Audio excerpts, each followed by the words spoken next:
Bonsoir les amis, bonsoir à toutes et tous. J'espère que vous allez bien. Alors ce soir c'est un peu particulier. J'ai un peu plus de pression que pendant les autres émissions parce que c'est moins commun pour moi. Je reçois Marion Sigaud, que vous connaissez, que j'ai déjà reçu plusieurs émissions par rapport à tous ses livres, qui est auteure, conférencière historienne, pardon. Et à sa demande, et vraiment j'ai été très touchée, je lui disais aussi en off, pour parler de mon livre, L'imposture du social, que je lui avais envoyé, qui est disponible sur The Book Edition, on va y arriver. Elle aussi, Marion, elle publie ses livres-là, elle est en train de tout republier, toutes ses collections sur cette plateforme-là. Et c'est vraiment un honneur et une amitié. Merci beaucoup, Marion, encore de prendre ce temps ce soir, toi qui es très occupée, parce que voilà, tu fais plein de choses pour parler de ma petite bafouille, hein, ceci dit, qui me semble primordial.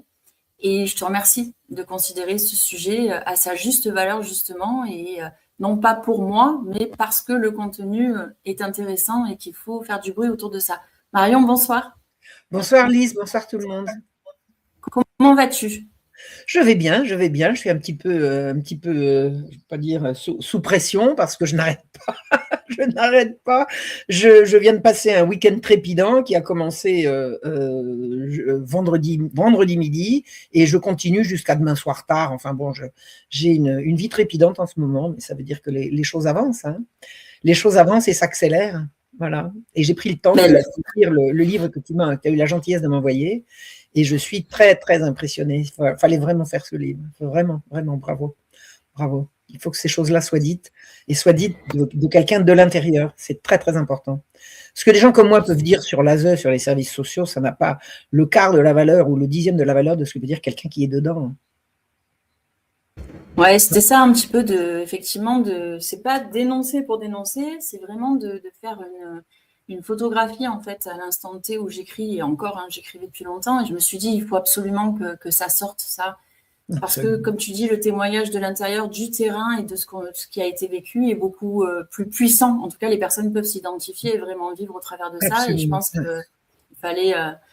j'ai sélectionné quelques exemples de Centre Social, c'est ça, une association pour les personnes dites handicapées, l'ASE, l'aide sociale à l'enfance. On avait fait une émission ensemble, Marion, là-dessus. D'ailleurs, oui. Pour recouper, je t'avais proposé, quand j'avais lu ton dernier livre, enfin, à l'époque, c'était ton dernier livre qui était sorti, avec l'hôpital général. Et en fait, tu disais que c'était les prémices, très certainement, de la protection, enfin, dite protection de l'enfance et l'ASE, aide sociale à l'enfance. Et on avait fait une émission là-dessus que j'avais trouvé très intéressante, de croiser nos regards. Et toi, ce que tu supposais et ce que tu avais vu factuellement, que les enfants disparaissaient, etc., et comment ça avait aussi provoqué la marche rouge, notamment dans les rues de Paris. Et voilà, là au moins, on recoupe encore une fois, et je suis contente que tu aies pu le lire et que, voilà, que tu me partages ton point de vue sur mon livre. Alors, je l'ai lu avec grand intérêt, je ne peux pas dire avec grand plaisir, hein, ça me rend malade, moi. Qu'il y ait des gens qui fassent profession d'aller tyranniser les pauvres, c'est insoutenable, c'est insoutenable. Il va falloir vraiment que justice passe d'une manière ou d'une autre, hein. J'ai l'impression que ça se dessine, hein, les manifestations, les gens qui se sont manifestés l'ont fait très très violemment à l'occasion de l'assassinat de cette petite cocotte là, c'est insoutenable. J'ai l'impression que c'est un meurtre de trop. Il y en a sans arrêt des disparitions d'enfants comme ça, mais ça c'est le meurtre de trop. Je pense que une partie non négligeable de la population commence à prendre véritablement conscience que ce que dit la rumeur maintenant c'est vérifiable, et je pense que ces gens-là vont devoir compter leurs abattis. La différence entre aujourd'hui et hier, alors ce que j'appelle hier, c'est l'ancien régime que j'ai étudié, c'est qu'à l'heure actuelle, ces gens se sont tellement crus tout puissants qu'ils ont baissé leur garde et ils ont laissé l'information circuler. C'est pas faute d'avoir essayé de la censurer, mais ces gens-là, les pervers ont toujours un côté provocateur. Ils aiment bien provoquer le truc pour voir jusqu'où va le danger, et là ils sont en train de perdre. Alors, je ne dis pas qu'ils ne vont pas encore faire du dégât, ça me semble une évidence, mais je pense que la population en France et ailleurs, hein, c'est mondial, est véritablement en train de prendre conscience de l'étendue du crime, et ça va s'arrêter parce que maintenant, ça va être révélé. On est au temps des révélations. Et j'aime à dire que l'ASE d'aujourd'hui et la continuation sans aucune rupture de ce qu'a été la création de l'hôpital général.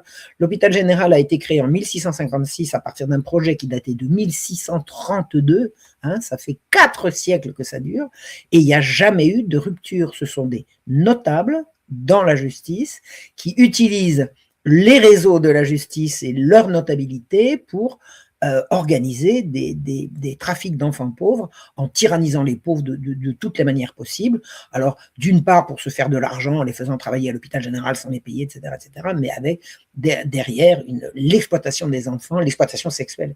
C'est une exploitation sexuelle éhontée qui dure depuis des siècles et des siècles et qui n'a jamais été dénoncée. C'est la première fois. C'est la première fois. C'est maintenant. C'est en ce moment. Et merci de ce témoignage. Enfin, c'est un livre qui est vraiment impressionnant. Alors, joliment écrit, hein, joliment écrit. On sent le respect du lecteur. Tu fais en sorte, enfin, c'est un peu ce que je me retrouve dans ma façon à d'écrire, faire en sorte que tout le monde puisse comprendre ce qu'on dit. Il y a des gens qui écrivent en prenant des formules empoulées pour faire bien, et les gens qui prennent des formules empoulées pour faire bien ne sont pas des gens qui écrivent pour être lus, ce sont des gens qui écrivent pour être reconnus. Et quand on écrit pour être lu, on fait en sorte d'être clair dans ses explications, et je trouve que ton livre est très bien fait, il se lit vraiment d'une seule traite, ce que j'ai fait, et je recommande vraiment à ceux d'entre les gens qui nous écoutent, qui veulent véritablement avoir des clés pour pouvoir expliquer ce qui se passe dans les services sociaux, qui lisent ça. C'est vraiment parlant. C'est vraiment parlant. Il y a Merci, Marion. La maltraitance sociale est devenue un système. On pouvait croire, moi je ne le crois pas depuis longtemps, mais on pouvait croire que les dysfonctionnements des services sociaux étaient des dysfonctionnements, c'est-à-dire des erreurs, et maintenant on voit que c'est un système. C'est un système. Les services sociaux ne sont pas là pour aider les gens, mais pour les enrégimenter. Ce qui était le but de l'hôpital général tel qu'il a été défini. C'est vraiment la continuation. C'est vraiment la continuation. Je trouvais que c'était important de préciser ça. Et en fait, au travers des exemples, de démontrer que le mécanisme, le système est toujours le même. Tu vois, au travers de les différents exemples, je mets aussi les sources financières. Enfin, je mets pour les personnes vérifier. Et en fait, de comprendre que c'est pas encore une fois dénoncer pour dénoncer, c'est de prendre conscience. Et même c'est difficile en tant que travailleur social. Hein, moi, ça fait des années que tu es dans la dissonance cognitive. Après, tu te dis, bah non, mais en fait, c'est pas moi qui suis pas adapté au système, c'est le système qui est maltraitant et ça va pas, en fait. C'est pas du vrai social comme j'entendrais. Et quand je parle du social, on peut en faire chacun les uns les autres quand on sort de chez soi, aider son voisin, aider son prochain. Absolument. Plein de petites choses, c'est du social aussi. Et là, on voit que c'est institutionnalisé, que c'est soumis à des politiques gouvernementales et pas que, hein, des fois, c'est aussi plus local. Et que pour répondre à des appels d'offres, à des appels à projets, il faut les bons mots, les belles choses, toujours les mêmes. Et que ce soit dans n'importe quelle structure, on retrouve les mêmes choses. Et je trouvais important de parler aussi de SOS Solidarité, parce que ce gros groupe, finalement, là, c'est encore plus criant de voir comment ce gros groupe, qui est un financier à la base, le mec qui a repris ça, prend le monopole là-dessus et aspire les toutes petites associations de quartier, etc., et il prend vraiment de manière large, du plus petit, de la petite enfance jusqu'à la personne âgée, et il rafle tout dessus. Et ça, c'est assez édifiant, je trouve, comme exemple pour montrer que ce système-là, ouais. Et tout ça payé, bien entendu, par nos impôts. Évidemment. Aussi, quand même, il faut le savoir. Il y a quelque chose qui m'a beaucoup touché dans ton livre, c'est le plaidoyer que tu fais pour le travailleur social. Moi, j'ai jamais eu de sympathie pour les travailleurs sociaux. J'ai notamment eu une copine qui était formatrice en travailleurs sociaux. Elle était calamiteuse. J'ai jamais vu une cinglée pareille. Moi, je voudrais pas qu'on la reconnaisse, mais vraiment une cinglée qui tenait la clé de l'entrée dans la profession de gens qui étaient absolument ni au niveau, ni moralement, ni rien du tout.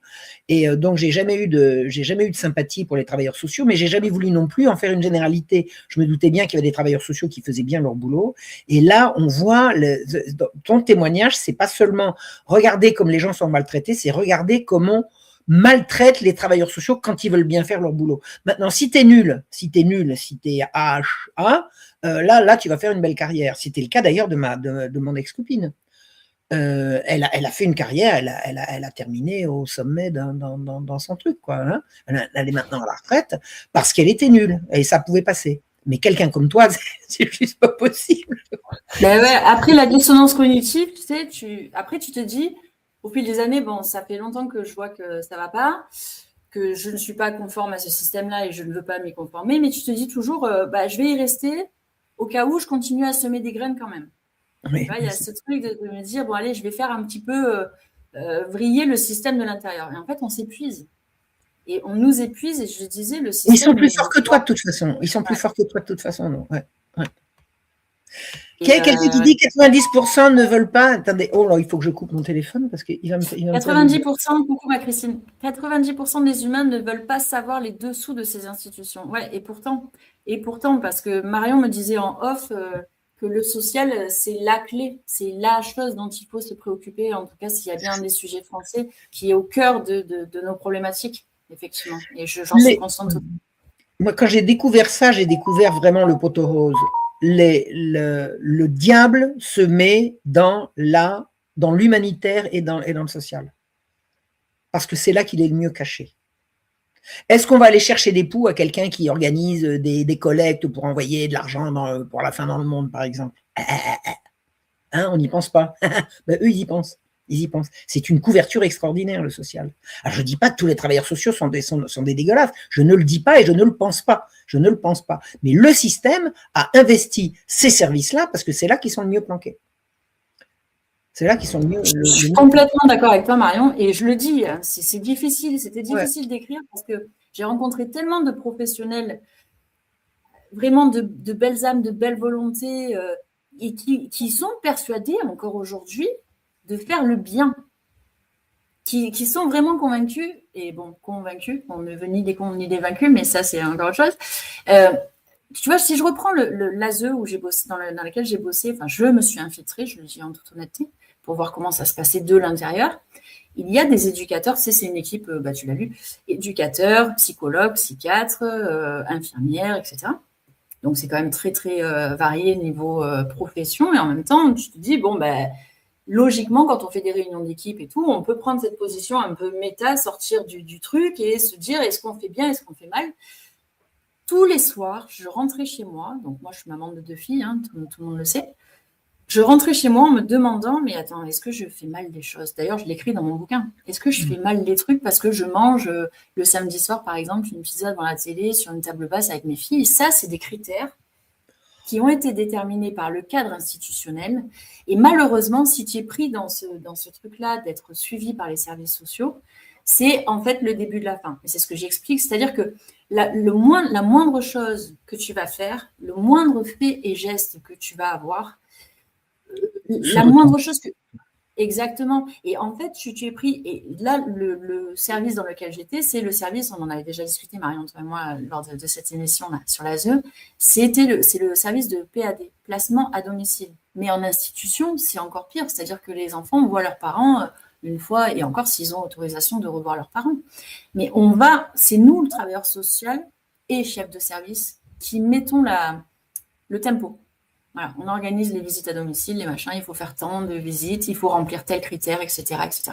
Et c'est incroyable de violence. Des fois, le plus violent, c'est quand tu lis les jugements, parce que toi, quand tu arrives, tu as le jugement, en fait, le rendu du jugement, et s'il y a placement en institution ou placement à domicile, ou juste un suivi social, on va dire.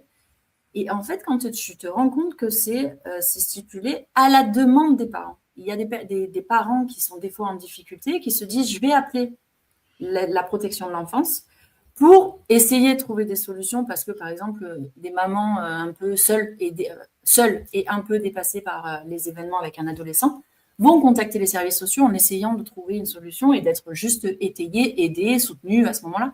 Et là, en fait, elles ne se rendent pas compte qu'elles sont rentrées dans une spirale qui est incroyable. Et il y a aussi autre chose, et là que je vois particulièrement encore ces derniers temps, notamment avec le Covid et tous ces trucs-là, les gens qui font l'école à la maison, c'est un peu des farfelus, machin. Les signalements et les comment on appelle ça? Oh, purée, pardon, j'ai perdu mon ça à revenir. Ouais, ça s'appelle, parce que c'est un nouveau mot après, purée, c'est fou en plus. Oui, les IP. Information préoccupante. Ouais. Et ça, tout le monde peut le faire. Le citoyen lambda, s'il entend un peu de bruit chez son voisin, il peut supposer n'importe quoi, etc. Et en fait, ça peut être fait par l'école, ça peut être fait par les centres sociaux, ça peut être fait par le club sportif. S'il y a vraiment... Et il y a des personnes qui se sentent investies d'une mission et qui font du zèle, comme pendant le Covid, les soignants, hein, qui cherchent à faire du zèle. Et aussi, comme il y a une manne financière derrière, se dire, attends, là, plus je vais rentrer de personnes dans mon dispositif, plus je vais avoir de subventions. Et ça, c'est ça que je vais questionner. Une honte, ouais. Tu sais, j'ai vu ça dans l'hôpital général au début du XVIIIe siècle. Au début du XVIIIe siècle, j'ai trouvé dans les archives des enfants, alors ce qu'on appelle les enfants abandonnés, c'était abandonnés ou placés. Il y avait un service où une femme qui n'arrivait pas, par exemple, une femme dont le mari était parti ou qui était veuve ou qui n'arrivait pas à s'en sortir, il y en avait beaucoup qui prenaient leur enfant et qui le portaient à l'hôpital général dans l'espoir qu'on s'occupe de lui. Et j'ai lu les billets qui étaient accrochés au linge. Je me demande si je ne te l'ai pas déjà dit dans une émission avec toi. Oui, mais c'est très bien, il faut le rappeler. J'ai lu les billets accrochés au linge et notamment, j'ai trouvé une jeune femme qui disait il s'appelle Pierre, il a été baptisé, je ne l'abandonne que par... Enfin, je vous le confie, je ne le laisse que par difficulté, je jure que je reviendrai le prendre dès que ça ira mieux. Et quand elle a voulu le reprendre, on lui a refusé. Pourquoi est-ce qu'on lui a refusé ? Vous n'aviez qu'à pas, je vous l'ai confié. Alors, évidemment, c'est l'illusion des gens qui s'imaginent que ce service social de l'époque est là pour aider les gens. C'est une entreprise de rapt d'enfants. L'hôpital général, ça n'a rien à voir avec aider les gens, ni aider les enfants, puisqu'ils mouraient dans des conditions absolument insensées. On n'a pas à mourir quand on est un enfant. Un enfant, il faut que ça grandisse. Et toutes les conditions qui étaient faites à ces gosses étaient complètement inhumaines, mais les gens ne le savaient pas forcément. Donc, c'est malheureuse qui se retrouvait avec un gosse qu'elle n'arrivait pas à élever correctement parce que le mari était parti ou qu'elle se retrouvait en période de chômage ou quoi. Elle confiait ses enfants, elle confiait son enfant à l'institution en disant « je supplie ces dames de bien s'en occuper, etc. etc. » C'est monstrueux. Et c'est exactement ça que tu dis, les parents qui font un signalement eux-mêmes pour qu'on vienne les aider, on en a un nouveau, on en a une nouvelle, on va pouvoir mettre la main sur les gosses et toucher des primes d'un côté, et puis alimenter les réseaux, parce que c'est pas la peine les réseaux. Où se fournissent les réseaux pédocriminels? Si c'est pas là-dedans, c'est où? Pour revenir juste là-dessus, parce que c'est important, j'ai une anecdote que j'ai vécue personnellement. Moi, j'ai fait beaucoup de colonies de vacances. J'y allais à la Toussaint, en février, enfin toutes les vacances scolaires, et l'été, je partais 3 semaines. Quand je suis arrivée à l'âge de 17 ans, c'était ma dernière colo, parce que je suis née en janvier, c'était ma dernière colo que je pouvais faire avec les 3 semaines d'été. Et j'étais avec des moniteurs qui avaient quasiment mon âge, presque des tout jeunes animateurs. Et j'avais parlé, c'est vieux, j'avais parlé de ça à une personne, une animatrice. Elle m'avait dit, tu sais, Lise, dans les services sociaux, à l'époque, donc déjà, on sait et on considère qu'il y a 10% de pédophiles. Parce que c'est la meilleure infiltration. Évidemment. Dans tous les animateurs, moniteurs, accompagnateurs d'enfants, etc. Alors, évidemment, si j'avais vécu la chose, bien sûr, j'en témoignerais. Je ne peux pas témoigner, je n'ai pas vu de pédophilie, etc. Mais quand même, il y avait déjà ça quand j'avais 17 ans. Donc, tu avais 17 ans, excuse-moi, ça ne se fait pas de demander son âge aux femmes, mais une femme peut le faire. C'était dans quelles années? Tu es née en quelle année? Je suis née en 84. La bonne 84, année. D'accord. J'ai 42 ans. 84. Ouais, c'est ça. Mais voilà, c'est pour dire qu'effectivement, le social, comme tu disais juste précédemment, c'est la meilleure couverture pour pouvoir s'infiltrer, pour pouvoir aussi, sous couvert de beaux mots, de belles paroles, de belles phrases, se passer pour des philanthropes, passer pour des gens utiles à la société. Oui, tout à fait. Exactement. Et donc, en plus, les prédateurs, là, c'est au contraire, c'est porte ouverte. Et aussi, les travailleurs sociaux qui sont complètement, vraiment, mis dans un système complètement berné, en fait. On est berné. Je me sens lésée. Je l'écris dans mon livre à un moment. Je me sens lésée parce que j'ai pas fait ces études-là pour ça. À chaque fois au fil des postes. Et en permanence, tu vois, quand on te met dans des dispositifs comme ça qui sont soit hors sol, soit hors réalité, parce que ils ne connaissent pas la réalité du terrain et les vrais besoins des personnes, tu vas chaque jour au boulot en te disant de toute façon, je ne pourrai pas remplir ma mission. Je n'y arriverai pas puisque de toute façon, par exemple, si on reprend là, parce que toi, je sais que c'est un sujet qui tient à cœur aussi, les enfants et la cellule familiale, je vais dans un centre social, je suis ce qu'on appelle une référente famille. Référente famille où on te demande de reprendre un peu beaucoup l'éducation des enfants, donc reprendre les parents parce que ça va pas. Leur expliquer, leur donner des clés pour qu'ils se comportent mieux, quoi, c'est ça. Oui, tout à fait, qu'ils soient mieux insérés, que les enfants, ça aille mieux à l'école aussi, enfin tout ce système-là, qu'ils vivent dans de bonnes conditions physiques, matérielles, psychologiques, etc. Mais quand tu as une société qui est en complète déliquescence, la famille aujourd'hui, on voit qu'elle est complètement, et c'est pas d'aujourd'hui, elle est complètement explosée. Toi, en tant que référent de famille, tu vas prétendre être là pour recoller les morceaux alors que tout part, je vais être poli, part en cacahuète autour de toi. C'est mission impossible, en fait. Quand tu vois ce que je veux dire? Tu sers d'alibi, en fait. Tu sers d'alibi. Exactement. D'alibi. Et en fait, donc, le travailleur social se trouve dans un truc où, ok, j'ai des missions là, parce que c'est ce que je précise dans mon livre, selon les associations ou institutions dans lesquelles on bosse, on a des missions différentes. Donc, le travailleur social se retrouve entre, là, la réalité confrontation au public, ce que je vois comme besoin qui serait urgent et intéressant de mener à bien, et la pression de l'institution, de l'association, et donc du politique, hein, clairement, puisque... Et en fait, au milieu, tu te dis, mais il n'y a rien qui va. Moi, j'ai en plus mon ressenti et ma façon de travailler qui ne va pas non plus. Je sens les besoins de la personne que j'ai en face et de la famille que j'ai en face. Mais en fait, ce n'est pas ce qu'on me demande et ce n'est pas ce qu'on attend de moi. Donc, comment tu fais? Alors, il y a une chose qui m'a apparu assez clairement dans ton témoignage, c'est qu'en fait, si c'était pour mal faire, il n'y a qu'à pas faire. Or, en fait, il y a un but derrière. Et ça, tu l'exprimes clairement à différentes reprises. Les travailleurs sociaux sont là pour enrégimenter la population, qu'on est là. Les services sociaux sont là pour, non pas réguler, pour enrégimenter, pour contrôler et enrôler la population. Ils veulent voir qu'une seule tête. Ils veulent voir qu'une seule tête. Ils sont en train de. Alors, ils appellent ça la diversité. Hein, c'est le métalangage. Tu un mot pour dire son contraire. Et, ils veulent plus voir qu'une seule tête. Ils veulent plus voir qu'une seule tête.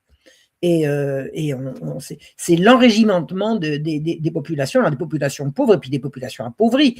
Parce que les populations pauvres, maintenant, c'est des néo-pauvres. Hein, c'est ce qu'on appelle les nouveaux pauvres. La notion de nouveau pauvre, elle est apparue en 1984, je me souviens. Tu vois, l'année de ta naissance, ma grande.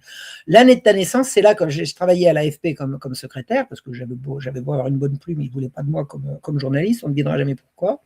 Et c'est à ce moment-là qu'on a commencé à parler de ça. Et là, maintenant, ça bat son plein. Ça bat son plein. C'est la régulation, c'est le contrôle. On veut enregimenter les gens. On ne veut voir qu'une seule tête. On ne veut voir qu'une seule tête. Ça, et du coup, ce que je dis aussi, finalement, les aides sociales, c'est l'opium du peuple. Un centre social, mais ça fait des années que je le dis, ça sert à acheter la paix sociale. Et des personnes qui sont biberonnées aux aides, logements sociaux, aides sociales, ils protestent pas.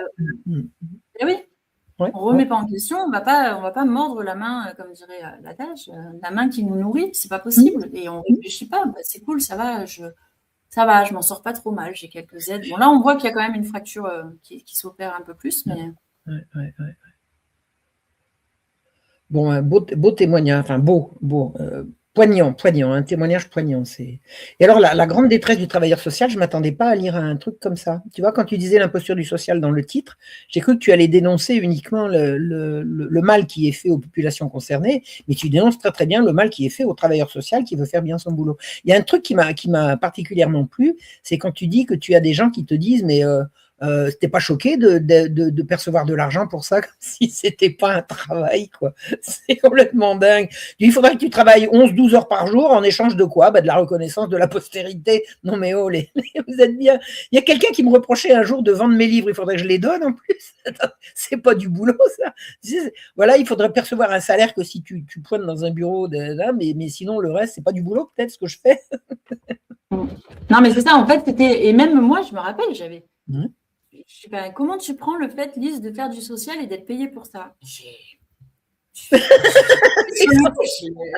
Il y a un Qui piège. c'est qui va payer mes factures, mon loyer, ma Je comprends pas, nourriture? en fait. Non seulement j'ai choisi cette voie et à dispo tous les jours, et bah voilà, il faut la choisir quand même, cette voie. Même la Puis plupart des tu t'es personnes me formé, disent tu que t'es formé, t'es pas arrivé c'est ça. là-dedans en disant suivez-moi, t'as suivi des cours, une formation continue et tout. Je suppose que tu as suivi une formation continue aussi. Il y a des mises à Ah oui, jour dans ce oui. métier. Non, mais c'est dingue. Ah Il faudrait oui. pas être payé. Ouais, ouais, ouais, ouais. Et là, tu vois, je me rappelle de me dire, mais bah, pourquoi j'ai pas de facture, je comprends pas en fait. Mais comme si social, et ça aussi, c'est bien C'est dans bienfaisance, nos c'est de la formations. Et bienfaisance. ouais, Ouais. et c'est bien endoctriné, mis dans nos têtes aussi. C'est-à-dire qu'aujourd'hui, moi, tu vois, j'ai encore des soucis avec, bah là, je vends un livre et on me dit, non, mais Lise, là, il faut que tu fasses ta promo et tout. J'ai du mal parce que issu du social ou non, en fait, tu n'es pas là pour te vendre ou quoi que ce soit, tu es là au service des gens. Et tu es au service, c'est ce que j'explique aussi dans mon Non, bouquin mais d'ailleurs c'est à un moment donné, magnifique. que la limite entre le social et le temps de travail et le bénévolat est très très fine en permanence. Comme si, voilà, tu fais une sortie sur un week-end, tu accompagnes des familles sur un Mhm. week-end, donc de 8h à 19 ou 20h quand tu rentres, quand tu les raccompagnes en bus, bah ça va, tu t'es amusé toi aussi, non? Ouais, bah voyons. Ah ouais, Bah j'avais voyons. pas autre chose à faire que d'amener Ah bah une non, non, petite t'as pas un fille marché à à faire, son des filles à t'occuper, le dimanche. ménage à terminer, Ouais. la lessive, le machin. Surtout si c'est le samedi qui est à peu près le seul jour où le samedi, c'est à peu près le seul jour où la ménagère, elle s'occupe véritablement de son ménage, hein. La semaine, c'est pour le travail. Le samedi, c'est pour la maison. Puis le dimanche, c'est ce qui reste, quoi. C'est ce qui reste. Et tu Voilà. vois, Marion, il y a aussi ce truc-là, et je le mets dans mon livre. Je pense à ça parce que je sais que ça va toi, qui est très, très, voilà, sur le sujet, très, très impacté aussi et émotionnellement par la famille et par les enfants.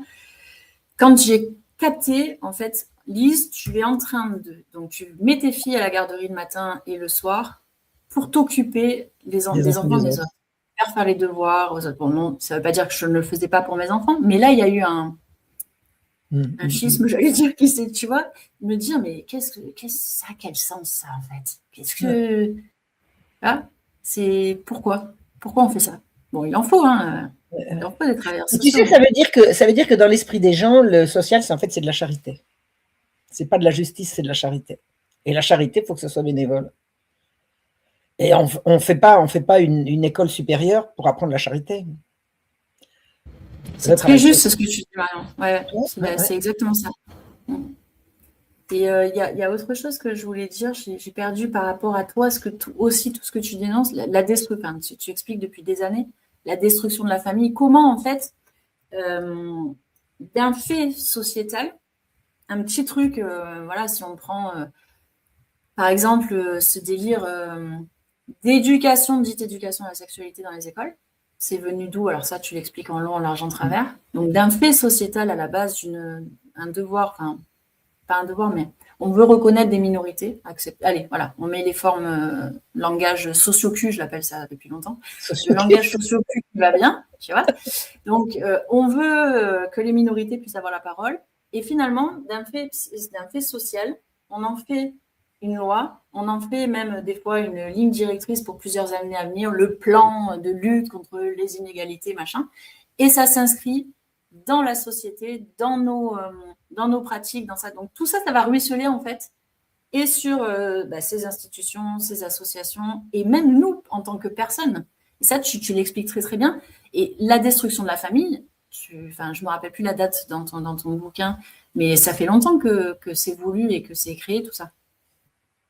C'est clair. La fin de l'autorité du père. Les pères sont des abuseurs et les mères des. Attends. Les pères sont abuseurs et les mères sont abusives. J'aime bien la formule là.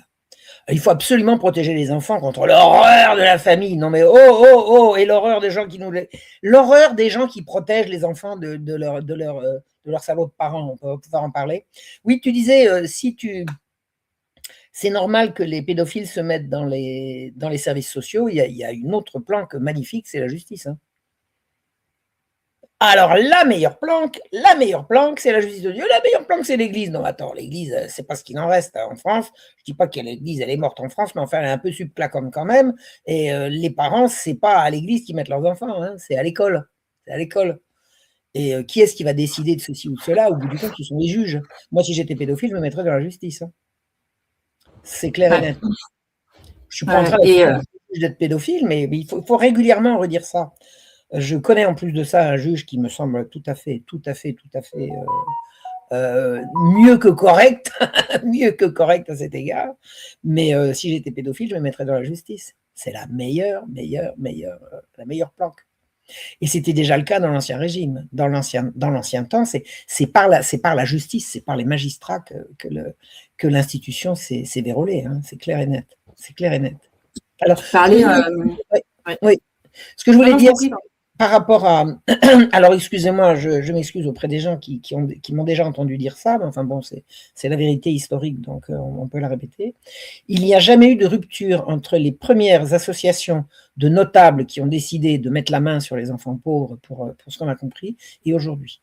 C'est-à-dire qu'il y a eu d'abord la Compagnie du Saint-Sacrement qui est allée expliquer que tous ces miséreux là qui vous agitent leurs moignons sous le nez, tout ça c'est des gueux, et les gueux ça se reproduit de parents à enfants. Si on veut pas la reproduction des gueux, il va falloir séparer les gueux de leurs enfants. C'est un bon début. Là-dessus, Monsieur Vincent, en l'occurrence le futur Saint-Vincent de Paul, a compris ce qui se passait. Il a créé une institution pour mettre les enfants à l'abri. Et l'hôpital général, quand il a été créé en 1656, ils sont allés voir Monsieur Vincent en lui disant: Monsieur Vincent, nous avons créé l'hôpital général, c'est pour venir en aide aux pauvres. Voulez-vous nous rejoindre? Et il dit: moi vivant, vous n'aurez pas mes enfants. Et le lendemain de sa mort, il les avait. C'est-à-dire que le lendemain, le jour J+1, où Saint-Vincent de Paul est mort, l'institution de l'hôpital général a pris l'institution que M. Vincent avait créée, qui était la couche des enfants trouvés. Et ils avaient les enfants, les parents, et l'hôpital général, ça a été une gigantesque entreprise de séparation des pauvres les uns des autres. On séparait les femmes. Quand on était pris, on n'avait pas le droit de mendier, on n'avait pas le droit de demander du secours. Le secours, c'était l'hôpital général qui le donnait, et le secours était donné à la condition que les femmes d'un côté, les maris de l'autre, et les enfants dans un troisième lieu. C'est pas une horreur, ça? C'est pas une horreur? C'est une épouvante. C'est une épouvante, c'est institutionnel. Et la souffrance que ça générait était justifiée. Parce que si on leur fait la vie trop facile, après, les gens, ils viendront chercher du secours, alors qu'au lieu d'aller travailler, quoi. Salaud de pauvre, salaud de pauvre. Dans un de mes livres, j'ai appelé un des chapitres Salaud de pauvre, point d'exclamation. Non, mais attendez, les salauds de pauvres, alors ils font exprès d'être pauvres pour qu'on s'occupe d'eux. Non, mais bien sûr. Et vous, messieurs le magistrat, dans votre hermine et dans vos grandes toges, vous connaissez la misère, vous savez ce que c'est. Et en fait, tout ça, ce sont des justifications pour la galerie, pour justifier qui s'en occupe, et faire croire qu'ils s'en occupent bien, alors que par derrière, c'est du trafic sexuel. C'est clair et net. Il n'y a pas que du trafic sexuel, il y a du trafic de main-d'œuvre gratuite, mais à mon avis, dans l'étendue du crime, dans l'horreur du crime, c'est le trafic sexuel qui passe loin devant. Et que personne n'a vu jusqu'à ce que je m'en occupe. Alors, c'est pas pour dire que je suis plus intelligente que les autres, mais moi, je me suis attaqué au sujet. Donc, je l'ai découvert comme ça, mais j'ai vraiment essoré aux archives de l'assistance publique tous les travaux, les maîtrises, les thèses, les machins, tout ce qui a été fait avant moi, avant que j'arrive. Personne n'a regardé les services sociaux sous lequel je l'ai. Parce qu'il y a une évolution des choses qui fait que voilà. Et je suppose que maintenant, des gens qui vont aux archives de l'assistance publique, ils doivent pouvoir. Il y a matière à continuer mon travail, hein, et puis à retrouver des pistes, c'est clair. C'est ce que tu dénonçais dans les transferts. En fait, dans ton livre, hein, dans les transferts, absolument. Tu voyais l'enfant qui partait et qui, du coup, disparu, on ne sait pas où il est, qu'est-ce qui s'est passé, quoi. Donc, non, alors, le transfert, je vais réexpliquer, c'est bien que tu m'en parles, j'avais de réexpliquer ce qui se passe. Il y avait une institution pour les petits-enfants jusqu'à 5-6 ans, où ils étaient garçons et filles mélangés, ça s'appelait la couche. Ensuite, tu avais la salpêtrière pour les petites filles et la pitié pour les petits garçons.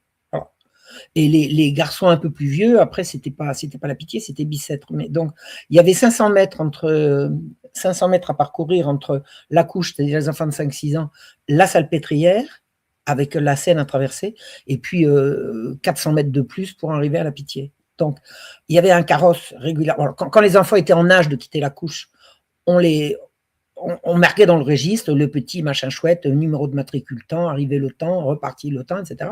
Et ils chargeaient dans un carrosse 10-12 gosses comme ça. Et puis, ils avaient 500 mètres à faire pour décharger les petites filles à la salpêtrière et les petits garçons à la pitié. Ils partaient à 12, ils arrivaient à 8. Ils étaient basés où les autres? Oh! Et quand j'ai vu ça la première fois, je me dis, oh, je me suis trompé. Oh, je me suis trompé. Puis j'ai eu le jour suivant, oh, je me suis encore trompé. Je me suis rendu compte que je ne m'étais pas trompé.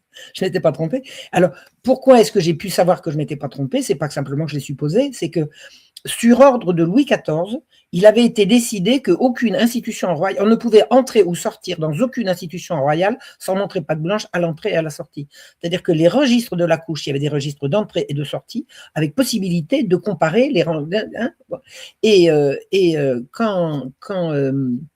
Quand les enfants sortaient de la couche, il y avait marqué sortie le temps, avec le numéro de matricule, et à la salpêtrière, j'ai retrouvé les registres où on voit ces enfants arriver. Donc, on voit bien qu'il y en a qui sont sortis et qui ne sont pas arrivés, mais le même jour, les petits garçons qui arrivaient à la pitié, il en manquait aussi à la même date. À la même date. C'est-à-dire que des enfants partis le lundi, ils arrivaient le mercredi. Et il en manquait. Ils avaient passé 2 nuits dehors pour faire 500 mètres, c'est pas mal, hein. Et il en manquait à l'arrivée. C'est-à-dire qu'il y en avait, si c'est pas satanique, c'est quoi? C'est bien des sacrifices d'enfants, ça. Des enfants violés, ça meurt forcément. Et en plus, j'ai étudié par les registres la mortalité insensée de ces enfants une fois qu'ils arrivaient à la pitié et à la salpêtrière. Des enfants qui ont survécu à l'abandon initial, ils arrivent à la salpêtrière, ils ont 6 ans, 4 mois après, ils sont morts. On peut savoir? On peut savoir. C'est évident que c'est de la maltraitance, c'est évident que ces enfants ont été violés. Moi, je veux bien, admettons que je me trompe. Est-ce que quelqu'un peut me trouver une autre explication? Mais étayée, hein, pas des hypothèses à la... Oui, c'est ça, ouais. Moi, ce que je sais, alors pourquoi est-ce que j'ai orienté ma recherche dans cette direction-là? C'est parce qu'il y a toute une littérature à l'époque, et il y a des historiens très très sérieux, notamment une dame qui s'appelait Erika Marie Benabou, qui malheureusement s'est suicidée, elle est morte, voilà, elle était en train de préparer sa thèse, elle est morte. Elle a fait un livre sur la prostitution et la police des mœurs, et elle dit le goût des tendrons, c'est-à-dire des enfants à l'âge tendre, le goût des tendrons était à la mode dans un certain milieu, les lumières et le libertinage. Une petite fille absolument délicieuse, un petit garçon. Oh. Alors d'un côté on dit c'est de la littérature et de l'autre côté il y a des enfants qui disparaissent. Non, il y a on peut pas dire c'est que des mots et puis ils ont disparu parce qu'ils sont tombés dans la Seine. C'est pas ça. Donc voilà, c'est ce que j'ai découvert. Et en cherchant une explication à ce que c'est que la pédocriminalité, j'ai découvert le pot-au-rose, c'est-à-dire c'est la magistrature d'Ancien Régime. Et alors, quand l'hôpital général, quand la Révolution est arrivée, l'hôpital général, il est devenu l'assistance publique. Et les magistrats qui s'en occupaient, ils ont cessé de siéger au Parlement de Paris, mais enfin, ils ont continué de siéger dans le truc, quoi. Et puis après, ils ont passé le témoin aux autres. Et puis après, alors au milieu de tout ça, il y a la franc-maçonnerie, ça c'est clair et net. Ça c'est clair et net. On a les noms, hein. On sait la collusion, la complicité qu'il y a entre les jansénistes qui sont des bigots et les francs-maçons qui sont officiellement des anticléricaux. La collusion elle est totale. Elle est totale. C'est les deux faces de la même pièce. C'est quasiment les mêmes magistrats, en tout cas, c'est les mêmes réseaux. Et c'est eux qui se passent le témoin et qui s'occupent des. Au début, en tant que dévots, ils s'occupent des enfants, des pauvres, des gueux, etc.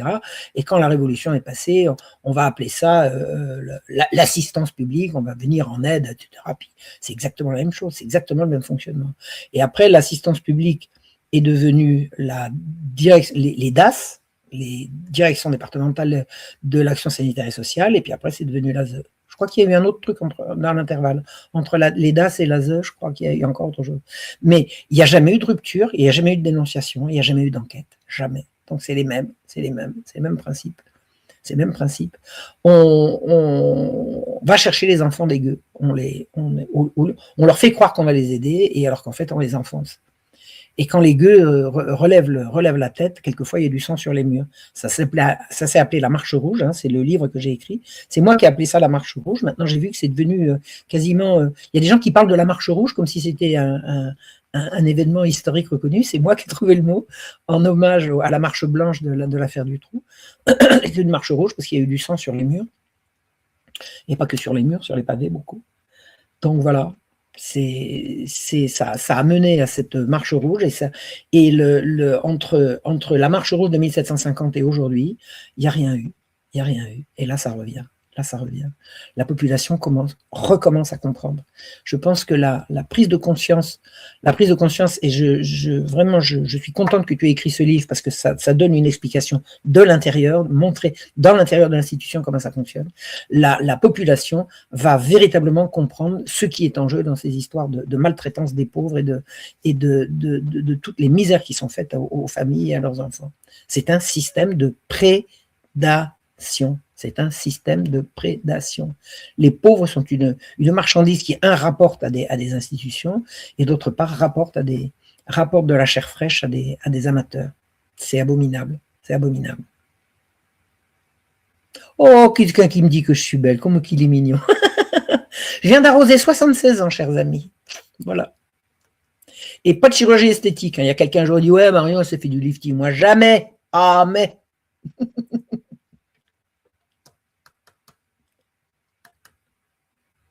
Tu es toujours là, Lise? Je ne t'entends plus. Lise? Elle a disparu. Allons bon. Bonsoir à tous, bienvenue à l'entrevue avec Marion Sigaud. Ah, Lise est-elle en train de revenir?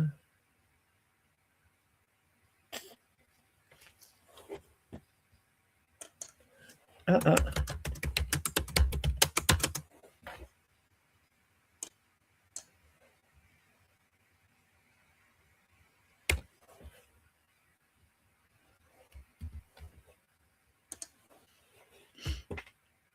Bon, ben, je ne sais pas ce qui se passe.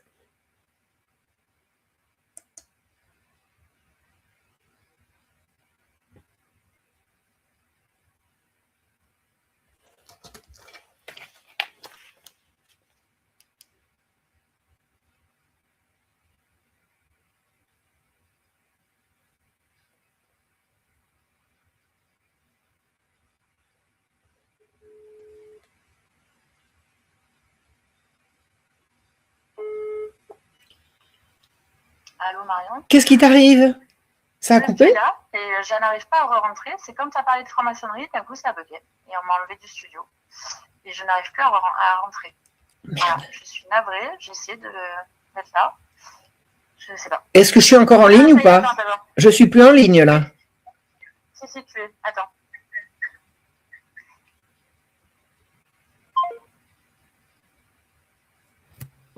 Bonsoir Marion. Donc, je disais au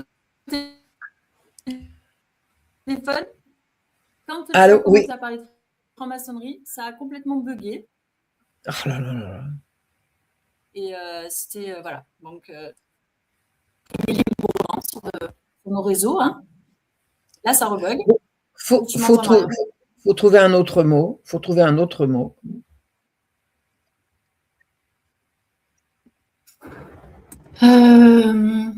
Bon, bah, je vais plus dire franc, je vais dire franc-vidangeur. Je vais dire franc-vidangeur. Voilà, les francs-vidangeurs. Allez. Voilà, on va changer de métier. Franc-vidangeur, absolument, c'est pas mal. Les francs-vidangeurs, donc ce sont les francs-vidangeurs. Voilà. Bon, on va dire comme ça maintenant. Ça va être un nom de code. Alors, je vais même t'expliquer pourquoi je vais dire les francs-vidangeurs, parce que quand tu m'entends là? Tu m'entends? Non, Lise, tu m'entends plus. Oui, je t'entends. Voilà. Oui. Le métier de ceux qui font des murs, hein, voilà, les gens qui fabriquent des maisons, voilà, qui étaient francs, c'est-à-dire qui étaient libres. Pourquoi est-ce qu'on a décidé que ce serait ce métier-là et pas un autre? C'est parce que au moment où ces gens qui voulaient se réunir secrètement pour organiser des trucs secrètement, ils ont trouvé un moyen de se réunir. Ils ont demandé à la corporation du métier en question de les accueillir et leur a dit d'accord, vous pourrez, nous on a l'autorisation de se réunir, l'autorisation du roi, venez vous réunir chez nous et on vous appellera les participants de ce métier libres. Et alors, pour ne pas dire le mot qui fâche, on va dire vidangeur. Voilà. On va dire vidangeur. On pourrait dire boulanger ou pâtissier ou rôtisseur, mais j'ai envie de dire vidangeur parce que ça me plaît bien. Ça me plaît bien, voilà. Les francs vidangeurs. Les libres vidangeurs. Non, voilà, les libres vidangeurs. Hein, si on peut se passer le mot. Ça va, Lise, tu es toujours là ou pas? Lise, tu es Pas toujours mal. là? Voilà, voilà, voilà. Et voilà, les libres vidangeurs, ouais. Je suis toujours Les là. libres vidangeurs, les libres vidangeurs. Ah, ça y est, c'est revenu. En Italie, on disait les D'accord, libres c'est charbonniers. intéressant. On disait, hein, les carbonari, on les appelait. C'était les charbonniers. C'est-à-dire que les Carbonari. corporations, il y a des corporations qui ont donné à ces gens qui voulaient s'organiser en société secrète la possibilité de se servir de leur statut protégé par le roi, qui leur donnait la liberté de se réunir. Et ils ont proposé à ces gens organisés en société secrète de venir se réunir chez eux parce que la police ne viendrait pas les chercher. Et ça partait de la part des corporations d'une intention louable de lutter contre la censure, etc., etc. Et puis après, voilà. Voilà. Mais les corporations ne se pas. Voilà pourquoi ils se cachent ces gens-là. Voilà. Non, c'est pour faire le bien en secret, parce que ce sont des grands modestes. Voilà. Ils se réunissent secrètement pour faire le bien, parce qu'ils estiment que le bien, il faut le faire discrètement. Voilà. C'est par modestie. Ça, c'est une question clé, ça. Pourquoi se cache-t-il? Bah ouais, c'est bizarre. Mais c'est exactement ce que leur a dit. C'est exactement ce que leur a dit l'Église. L'Église les a condamnés d'emblée en disant si vous voulez faire le bien, pourquoi vous cachez-vous? Si c'est pour faire le bien. Mais il n'y a pas besoin de sonner la trompette pour dire regardez comment on fait le bien, faites-le et taisez-vous. Faites-le et taisez-vous. C'est pas la peine de le faire en disant et on jure de ne pas. Quand on n'a rien à cacher, on ne cache pas. Hein. On cache pas. Et Marion, toi, dans tes livres, dans toutes tes recherches aussi, tu parles de la libre vendangeuse, c'est ça que tu as dit, vendange? Vidangeurs, les vidangeurs, ceux qui vident les fausses sceptiques, ceux qui vident les fausses aisances. Voilà, c'est ça. C'est pas les vendangeurs qui font du vin. On parle aussi des grandes familles, hein, les R. Voilà. Oui. On ne va pas non plus essayer. Non, parce que ça arrive après la période. Ça arrive après ma période, ça. Ils arrivent longtemps après. Ouais. Et aujourd'hui, ma question, est-ce que les libres vidangeurs oui, les libres vidangeurs ont autant d'influence encore sur les schémas sociétaux et les enjeux sociétaux, selon bien toi? Sûr, mais bien sûr. Quand tu regardes le mariage pour tous, personne ne l'a demandé qu'eux. Écoute, moi, j'ai toujours eu, comme tout le monde, j'ai toujours eu des amis homosexuels. Ils m'ont dit, il y a des gens qui préparent le mariage homosexuel. Et qu'est-ce que t'en penses? J'ai dit, mais on n'a pas besoin de ça. On n'a pas besoin de ça. On n'a jamais eu besoin de ça. C'est pas les homosexuels qui réclamaient ça. C'est les loges. Les loges de free vidangeurs, de libres vidangeurs. Et il y a l'euthanasie aussi, hein, sur l'aide dite à mourir. Ça aussi, hein. L'aide à mourir. Et comment est passée la constitutionnalisation de l'avortement? D'abord, il a fallu que l'avortement devienne quelque chose qu'on a présenté comme une liberté. C'est ce que je raconte dans mon livre Sexologie et mensonges. Le foin qu'on a fait, les mensonges qu'on a racontés pour justifier brusquement de libéraliser l'avortement. Il y avait un gars, un journaliste, il disait il y a 500 000 femmes qui meurent. Il dit quoi non, enfin pas 500 000, 50 000, non, 5 000, enfin bon, 500 au bout du compte, 42, hein, mortes des suites d'un avortement bricolé. L'argument pour faire passer l'avortement, qui sortait de ces loges de libres vidangeurs, ça consistait à dire, il y a énormément, les femmes, quand elles veulent avorter, de toute façon, elles le feront, et il y a énormément de femmes qui veulent avorter, et il y a énormément de femmes qui avortent, et elles le font dans des conditions atroces, elles meurent par milliers, bon, alors, on va sauver la vie de ces femmes. Puis, t'apprends qu'il y en a 46 et qu'il n'y en a pas 5 000 et a fortiori pas 500 000, tu vois. Et c'est des mensonges pour faire avancer un agenda. Et cet agenda, c'est l'agenda qui ne respecte pas la vie. Quand on respecte la vie, on la respecte aux deux extrémités, c'est-à-dire au moment de la conception. Une femme enceinte se respecte, une femme enceinte se soutient, se cède. Une femme enceinte doit être ménagée et chouchoutée par la société, déjà par son mari, par qu'à faire, mais également par la société. Maintenant, elle n'a qu'à travailler, elle ne peut pas aller travailler. Pourquoi? Parce que faire un bébé, c'est pas travailler. Faire un enfant, c'est pas travailler. S'occuper d'un enfant, c'est pas travailler. C'est quoi travailler? C'est quoi travailler? Et à l'autre extrémité, l'euthanasie. Vous naissez trop et vous ne mourrez pas assez vite. C'est mortifère, mais c'est des grands malades. C'est des grands malades. Qui c'est? Abdel Lafiloche? Je ne sais pas. Je ne connaissais pas papichette. Je ne sais pas si tu connais, Marion, ce que ça veut dire. Je ne sais pas ce que c'est qu'une papichette. Bonsoir quand même, je ne sais pas. Non, mais voilà, il y a cette intrusion, on l'a vu aussi pendant le Corona Circus, hein, cette intrusion dans les familles aller jusqu'à dire papy, mamie ne peuvent pas manger la bûche avec toutes les autres familles. On a eu des délires de dire les enfants ne sont pas obligés de manger avec leurs parents à la même table. Si tu embrasses ta grand-mère, tu vas la faire mourir. Alors que la grand-mère, qu'est-ce qu'elle aime ça, qu'est-ce que la grand-mère aime bien les câlins de ses petits-enfants quand même. D'un seul des deux parents peut choisir pour l'instruction en famille, pour l'injection, ça va très très loin, hein. Ça va très très loin et très profond. Ça s'immisce vraiment dans chaque particule de notre vie. C'est-à-dire que c'est plus que des grandes politiques. On voit que, tu vois, je parlais de l'autorité parentale, par exemple, qui est un sujet très cher à mon cœur. Ah, et au mien donc, ouais. Et oui, je l'ai vu avec mes enfants, hein. Donc ma grande, elle va avoir 17 ans en octobre et la petite, elle aura 12 ans en octobre aussi. Elles sont du même mois. Et en fait, petit à petit, au fil du temps, je te dis un coup, c'était une réflexion très basique hein, de maman, du réel. Hein. On te demande de mettre ça comme goûter. Finalement, tu mets pas ça comme goûter. Tu mets telle chaussure parce que ça facilite la vie de l'agent administratif et éducatif, machin. Là, il faut petit à petit, donc avec le Covid, faut se connecter, donc il faut leur mettre absolument un téléphone dans les mains ou un ordinateur pour pouvoir se connecter sur les écrans qu'on va dénoncer plus tard et qui vont nous faire une campagne pour la lutte contre les écrans, machin, voilà. On nous impose de faire des photos aussi. C'est des exposés, tu sais, des photos de qu'est-ce que vous avez à la maison, qu'est-ce que vous mangez. Tu prends en photo ton petit déjeuner du week-end. Oh là là là, l'ingérence. Oh là là, l'horreur. Je suis en bataille avec eux, tu l'auras bien compris, mais depuis longtemps. Des questionnaires aussi. Alors ton enfant rentre avec à la maison des questionnaires, alors de 4 pages hein, quand même. En demandant combien d'écrans il y a dans votre famille, dans ta famille. Est-ce que dans la chambre de papa et maman, il y a une télé? Est-ce que dans la tienne aussi? Combien il y a d'écrans, donc de téléphone? Combien il y a de... Enfin, c'est du délire. Et quand je pose la question à l'institutrice, parce qu'elle était en primaire, la petite à ce moment-là, je lui dis, mais excusez-moi, je ne comprends pas à quoi va servir, à quelle fin, c'était dans le cadre de la semaine de la lutte contre la dépendance aux écrans, machin, ok. Je dis, ouais, ok, c'est assez ironique quand c'est vous-même qui les avez forcés, ces enfants, à utiliser justement ces tablettes et tous ces supports numériques pendant le Covid. Et là, aujourd'hui, je lui dis, je suis désolée, enfin, ou pas d'ailleurs, mais ma fille ne participera pas à ça et je ne remplirai pas votre enquête. Parce que, comme j'ai dit à ma petite, j'ai dit la prochaine étape, c'est quoi? On est déjà en train de photographier tes repas, tes petits-déj et tes repas de tout le week-end pour voir si tu as l'équilibre alimentaire qu'il faut. Maintenant, on te demande de ne pas déjeuner avant d'aller à l'école parce qu'on va faire le petit-déj à l'école parce qu'eux, ils savent mieux que toi. L'éducation dite numérique, les questionnaires, c'est quoi la prochaine étape? Je me filme en direct H24 pour montrer comment on vit à la maison, à l'école.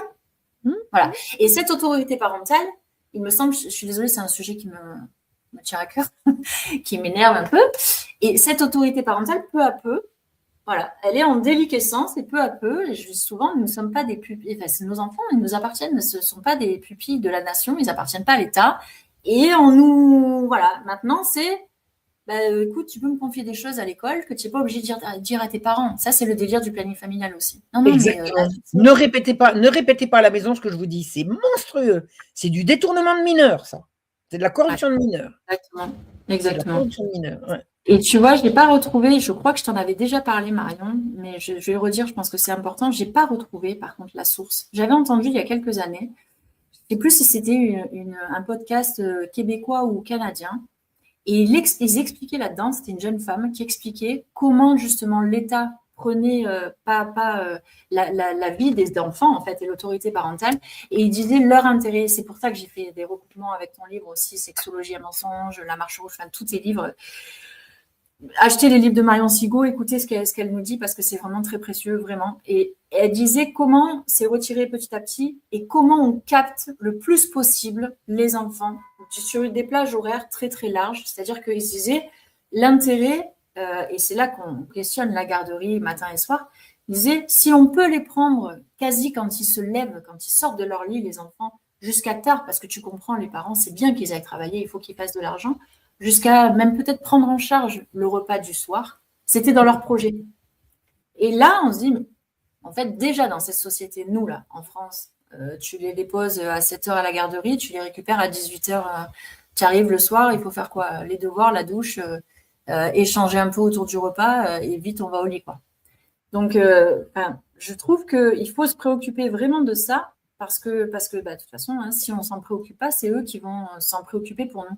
Et c'est vraiment dangereux, il me semble. Je pense qu'il faut asseoir notre devoir de parents aussi, et pas que parents, hein, mais hommes ou Mais femmes. il y a une chose, ouais, tu as tout à fait raison d'insister là-dessus.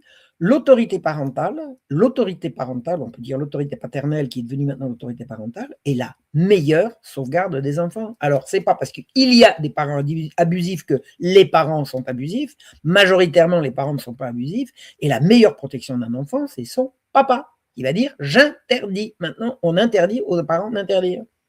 On interdit aux parents d'interdire.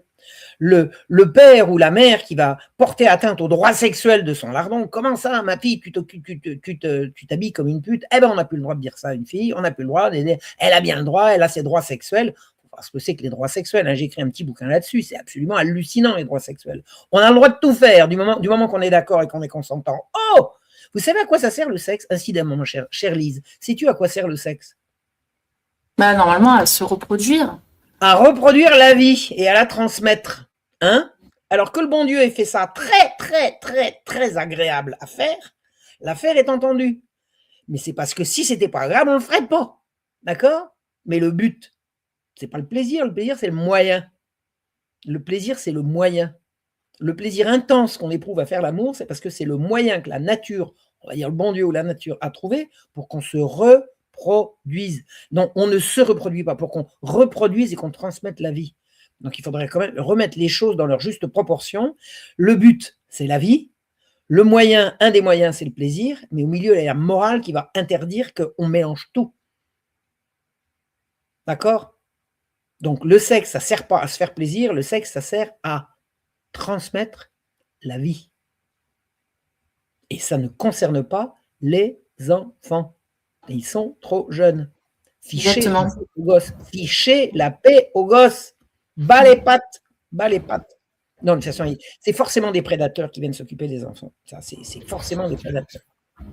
Bah, pour moi, ça me semble aussi évident, hein, au vu de tous tes travaux, Marion, là-dessus, et tout ce que je peux, en tout cas, deviner et voir, en ayant une vision méta, plus globale et historique, et en connaissance de cause, parce que grâce à toi aussi, tu vois, moi, j'étais quand j'ai fait mes études sociales, j'ai fait mon mémoire, mon sujet de mémoire de 3e année, j'ai fait mon stage au planning familial. Tu vois? Et quand tu sais, Marion, comment est né le planning familial? Non, mais c'est bien, moi j'aime bien m'infiltrer vraiment dans les trucs, tu vois. Ah bah, t'as raison. Ça, au moins, je sais. Et peut-être que j'en parlerai, ça aussi, hein, une fois. Ouais. J'aurais peut-être dû le mettre dans mon bouquin, ça aussi. Mais bon, bref. Ça sera le prochain. Ouais, c'est ce qu'on dit à chaque fois. Quand tu sais à quelle visée, quel objectif avait cette femme-là qui a créé… Margaret Sanger. Qui a créé le planning familial. Elle a créé le planning familial pour éliminer les pauvres et réduire la population. C'est-à-dire que ce qu'on appelle la planification familiale, savez-vous ce que c'est qu'une famille heureuse? Une famille normale pour le planning familial, c'est une famille monoparentale sans enfants. C'est-à-dire c'est une société de célibataires esselés, quoi.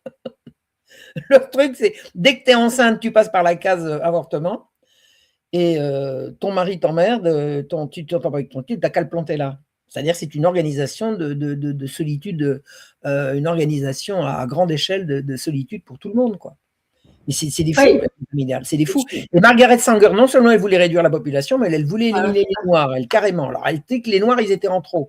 Elle était raciste, c'est absolument invraisemblable. Elle voulait éliminer les Noirs, carrément. Il n'y a pas besoin de ces gens-là, disait-elle. Non, mais oh. Ouais. Non, et je vais pour vérité répondre à Abdel aussi, et je voudrais répondre là-dessus parce que j'ai parlé d'autorité parentale et j'ai dit que nos enfants n'appartiennent pas à l'État, ce ne sont pas des pupilles de la nation, et je le maintiens. Un enfant, c'est mon enfant, c'est moi qui les ai portés, c'est moi qui les ai mis au monde. Effectivement, après, elles feront leur vie. En tout cas, j'en ai la responsabilité jusqu'à ce qu'elles soient en capacité d'avoir la lucidité, la clairvoyance et psychiquement et physiquement aussi d'être autonome. Mais ça, c'est encore un délire. Non, tes enfants ne t'appartiennent pas. Bah, si, sinon tu n'es pas responsable alors.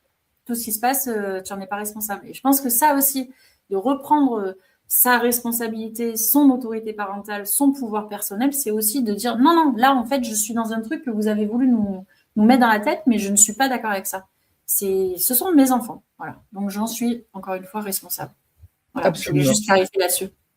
Non, mais c'est le mot appartenir, c'est le mot appartenir qui, voilà, personne n'appartient à personne, n'empêche que, comme tu dis, c'est moi qui les ai faits, c'est moi qui les élève et c'est moi qui en suis responsable. D'ailleurs, le système qui veut pas de toi comme responsable pour prendre les bonnes décisions pour tes enfants, si il crée un dommage à quelqu'un, c'est bien toi qu'on ira chercher pour payer à sa place, oui ou non?